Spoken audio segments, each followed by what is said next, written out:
Hi there, welcome to a show where I talk about overlooked stuff, where people with nothing better to do might enjoy. Today's topic, Sejuani support. Link to the full build in the description below. Classified as a Vanguard jungler, Sejuani is a living brick wall thanks to her passive granting her 75% more total armor and MR. The living embodiment of an icy bulldozer, we can further leverage her insane engage and tankiness against bot laners by playing her as a support. With just one armor item, Sejuani can shrug off a lot of poke from the enemy ADC, especially during early trades, thanks to her passive giving her a massive resist boost. Not to mention that her passive also allows her to ignore any kind of slow or cripple effect during its duration, giving her easy escapes after trading. But her benefits don't end there, no sir. Like many junglers turned supports, Sejuani is also incredible at leashing. With her E, she can speed up a jungler's first clear. Zed, for example, can finish a full clear in just around 2 minutes when paired with her and a standard ADC. Sejuani's E is arguably a CC nuke disguised as a jungle clear button, allowing her to both CC and deal large amounts of magic damage to jungle monsters, making her a great assist to dragon and void grub fights. Her E, Permafrost, freezes targets after 4 melee hits and can be activated to stun them, dealing up to 10% of their max HP as bonus magic damage once the ice shatters. It's even stronger with melee carries like Yasuo or Nyla, who can help stack the freeze faster. So, if you're tired of fragile enchanters and want to bulldoze the bot lane with ice cold impunity, give Sejuani support a try. Just don't be surprised when your lane opponents get a frosty reception. Now let's get into the runes used to make this work. So, for Sejuani, there are 2 rune pages. First, the one we're going to be talking about is the CC tank one. So we're going to be running Domination and Hail Blades. Hail Blades is important because getting to that 4 stack limit for the E-freeze is the most important thing you can do in Sejuani. And with Hail Blades, you can pretty much guarantee it, before Q and W, stun duration even leaves. And if you land the W, then it's just, 2 more hits on Hail Blades to do E and then just a quick auto attack cancel into breaking the ice. Great burst damage in CC overall. It's the best rune, I think. Up next is just Cheap Shot, because CC, true damage, it's a no-brainer. I went for Grizzly Mementos because I think it's just the best one in like the second slot of the Domination side. I don't really see any other ones being good for Sejuani, just, faster trinket use. Ultimate Hunter because your ult is just a pick and clean tool. And on the second tree, Conditioning and Overgrowth, no-brainers conditioning for more armor, which stacks on her passive, and Overgrowth, more HP, which just makes you tankier. And for the adaptives, I highly recommend attack speed, and then 2 bonus health runes, the scaling ones. So that's pretty much it for the CC tank page. For the AP nuker, I would still say stay on Hail Blades, but for the second tree, I'd say go Axiom Arcanist and Gathering Storm. Because if you're going to be an AP nuker in mid to late, you're mainly just going to be tossing your ult at people and then just exploding them after 1 engage, then running away. There's not much else you can do since you don't have the durability to stay in fights for long. And adaptives, I just recommend attack speed, adaptive, and bonus health. And yeah, that's pretty much it for the runes. Next up, the summoner spells. So I have 3 spell pages for you this time, which is a unusual occurrence, I know.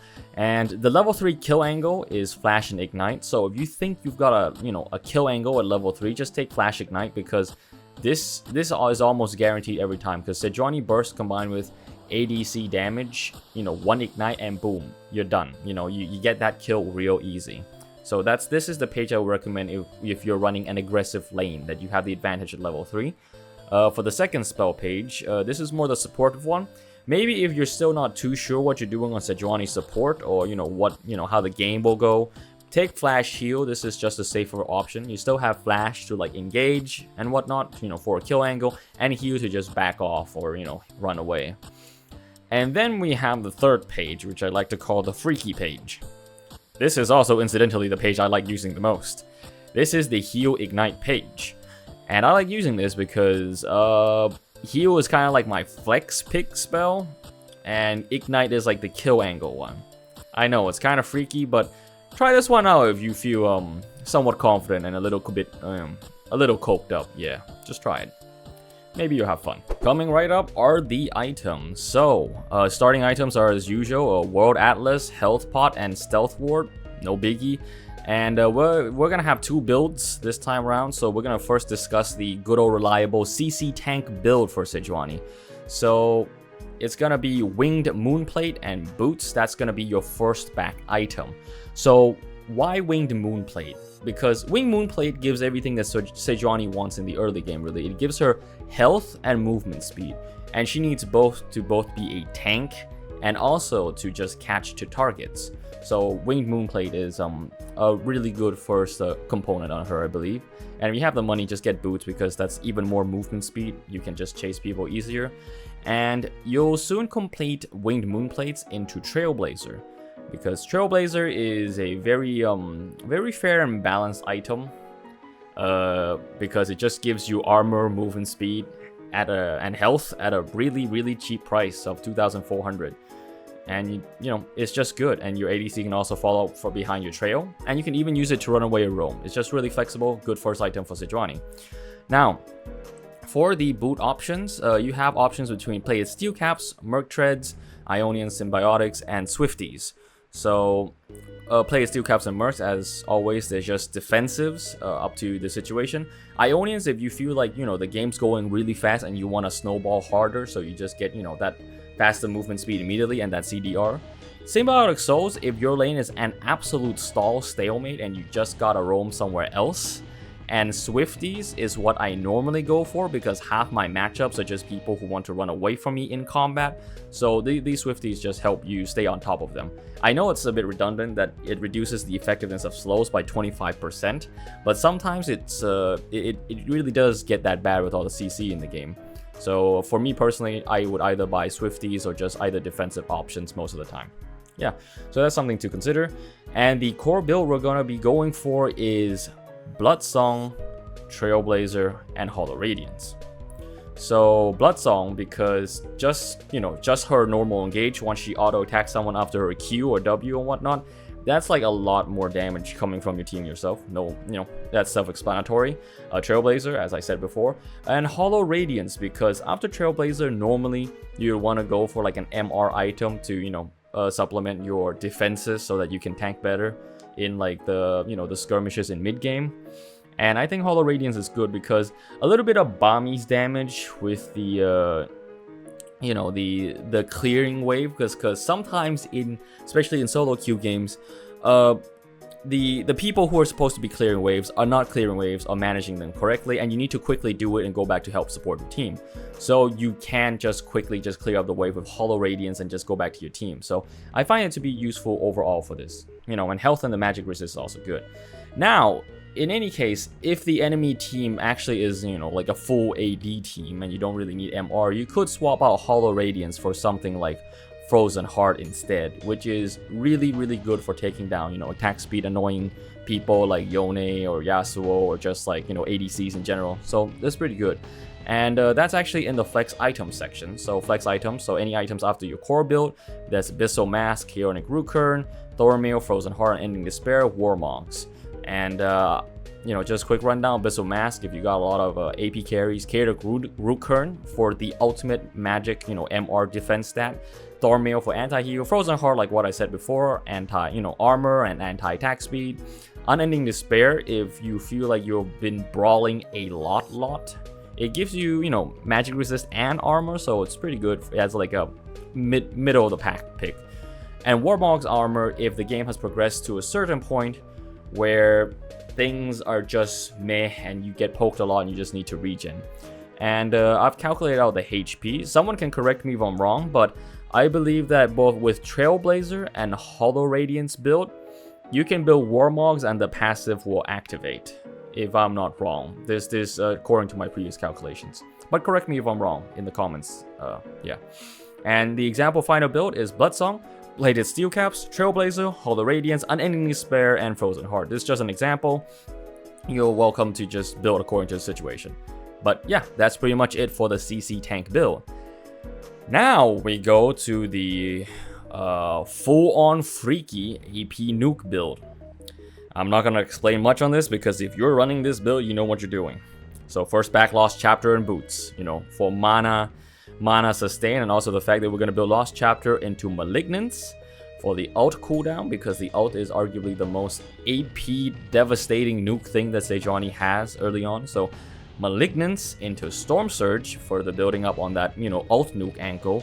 And then Imperial Mandate, because at the end of the day, we are still kind of a support, and you have a lot of slow and CC abilities that can actually activate Imperial Mandate, and when people damage them, just more big boom, more damage, people die faster. And then after Imperial Mandate, Hextech Rocket Belt, dash to them, dash ult Q, whatever freaky combo you want to do that. And then Sork Shoes, Blackfire Torch.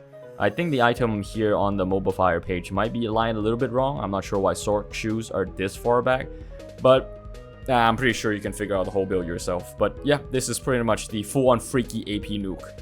You play this, I take no responsibility for your inting spree. Alright, let's talk about the skill point distribution. Alright, so we got 2 pages once again, since we're talking about 2 builds technically. We got the CC tank, skill leveling page first. So how this goes is that you're gonna want to max, you're gonna want to take E, Q, W, and then you want to max Q, and then max W, and then max E, and you take ult whenever possible, level 6, 11, and 16. And why are we taking E first is, I think, a question a lot of people would have.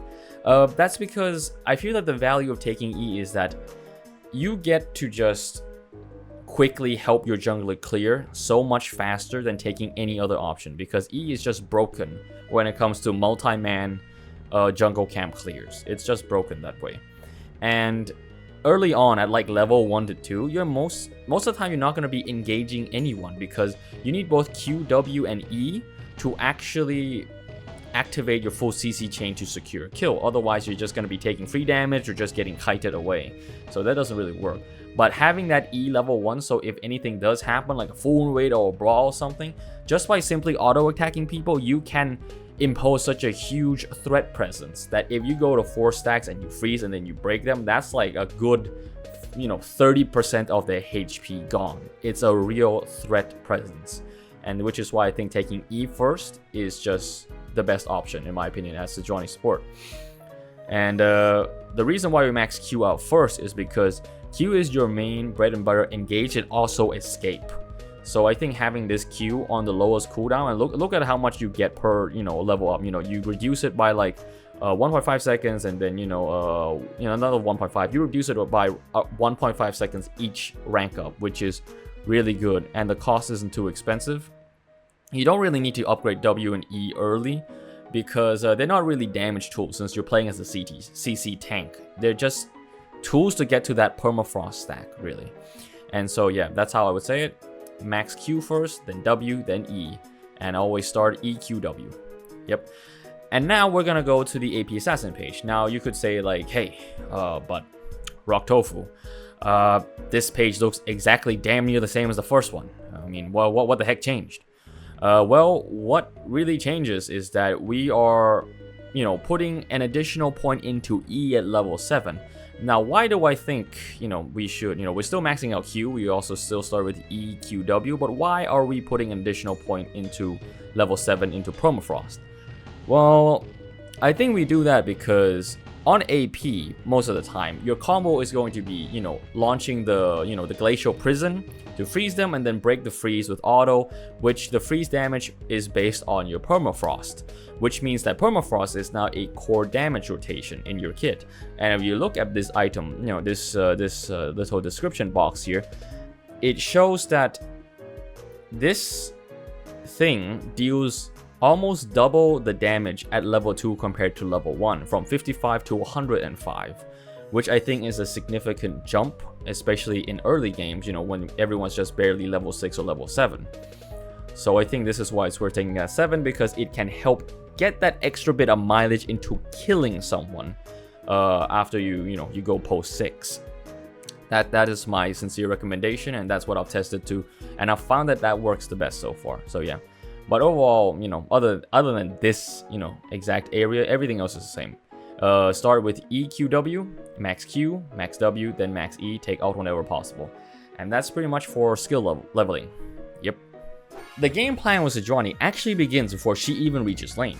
By starting E, she can help speedrun the buff camp, breaking freeze after freeze and accelerating her jungle's clear. With melee junglers like Zed or Rengar, you can set up a full clear in just 2 minutes, giving your team one hell of a snowball head start. I mean, if you think about it, they could pretty much finish the whole jungle in 2 minutes, then invade. It is pretty insane. And then even have time to come back for Scuttle. Crazy. Meanwhile, in lane, Sejuani is pretty sturdy thanks to her passive, but don't look to brawl until level 3. That's when she unlocks her full CC chain and gains the ability to burst down targets. The plan is simple. Q in, swing with W, and stack up a fast freeze with Hail Blades. Once you break the ice, it's a guaranteed chunk of 10% max HP as bonus magic damage. With her passive up, Sejuani will almost always, come out ahead in these trades. The plan is simple. Q in, swing with W, and stack up a fast freeze with Hail Blades. Once you break the ice, it's a guaranteed chunk of 10% max HP damage as bonus magic damage. With her passive up, Sejuani will almost always come out ahead in these trades. And if the enemy waits out your passive before striking, joke's on them because you can still choose to disengage with a health lead or bait them into an extended fight they can't win. So if you engage right, the odds are always in your favor. And if they can even try jumping on your ADC, just stack up the freeze for an instant peel, then back out together. You don't have the heals or shields like a typical enchanter, but you can be a really effective wall. You are the health sponge, the frontliner, the CC machine. Your tankiness and CC are your supporting values. Nail your engages and your peels, and Sejuani becomes an unstoppable vanguard force in the lane. By this point, Sejuani should be fully armored up, and skirmishing becomes your main job. Whether it's a jungle invade, a dragon contest, or void grub brawl, this is where she thrives. Her ult gives you long range pick potential or backline peel, and her base stats make her nearly unkillable in short fights. Rotate with your jungler and force skirmishes where your CC chain can shine. Stick with the melee crowd for quick freeze stacks and make sure you're always the first one in and the last one out. Late game is simple. You are the front line. Get in, soak up all the damage, and spam E like your life depends on it. It doesn't matter if you can't break the ice, the stun from E is what's important. If someone dives your backline, turn and ult them on the spot. You don't even have to reposition. If you're ahead, look for picks with R and secure vision control around objectives. Baron and Atakan fights heavily favor Sejuani. Her free stacks shred monster health bars, and her durability makes her a great staller in emergencies. Overall, hold the front line like the pure-blooded tank you are and pray your team will kill everything before you die. Alright, so here are the pros and cons of Sejuani support. Alright, real quick, we're going to talk about the threats and synergies that Sejuani has as a support. So, we're going to talk about the threat first. So, Set is an extreme threat. His true damage completely, from his W, completely ignores whatever resistances you may have, and he can just half HP you with just a good W, and he can even grab you and toss you as a bowling ball, and you're just going to be hurting your team more than you're going to be helping them. It's a pretty big threat. Now, for major threats, this is more in lane. So, Brand, he has a DOT that doesn't really care too much about your passive, since his burn will last way longer than your passive will, be active, and he can just keep poking you from distance over and over again without caring too much, and you can just get chipped down over time. It's pretty bad if you can't get a good engage on him. Caitlyn, her traps can block your engages, so that's also a pretty big no-no threat, difficult to engage. Soraka, because she can heal herself and her ADC back from your engages, and she can also silence you when you jump in so that you can't E or W, so it's pretty bad as well with her abilities. Lux is also pretty annoying because she can just kill your ADC and there's not much you can do to stop it, since her stupid skill kind of passes through minions and yourself. It's pretty ass. On even matchup, Lulu, I feel like I put Lulu in every video, but I think that's just because Lulu is just that strong. So Lulu is a pretty strange matchup because when you jump in, she polymorphs you, but your engage is on a faster cooldown than her polymorph. So you can just go in, she polymorphs you, you run away, the polymorph finishes, and then you go back in. So it's more like skill and timing. It's gonna be how well your ADC versus their ADC plays in this fight. So it's an even matchup, really. Now, minor threats, Pyke is an assassin. You eat assassins for breakfast, enough said, pretty much it. You kill assassins real good. Pyke is not a threat. And on Tiny, Yuumi.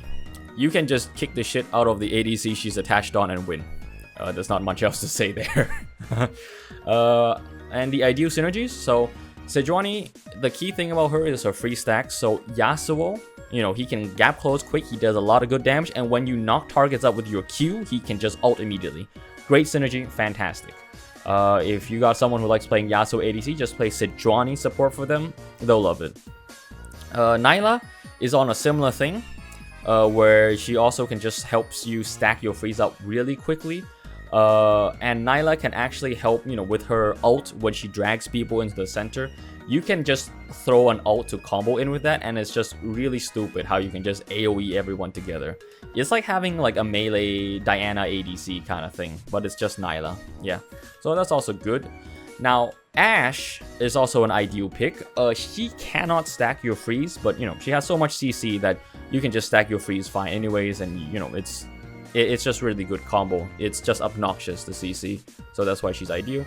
For the strong, I'd say this is more on the outside of the lane. So if you have Xin Zhao as a jungler, this is pretty good because when he ganks or when you jump someone in the jungle on invades and whatnot, you can almost insta CC when he just jumps, does the triple auto with, you know, your combination freeze and then just kill them. It's pretty good. Pantheon is pretty much the same as Xin Zhao.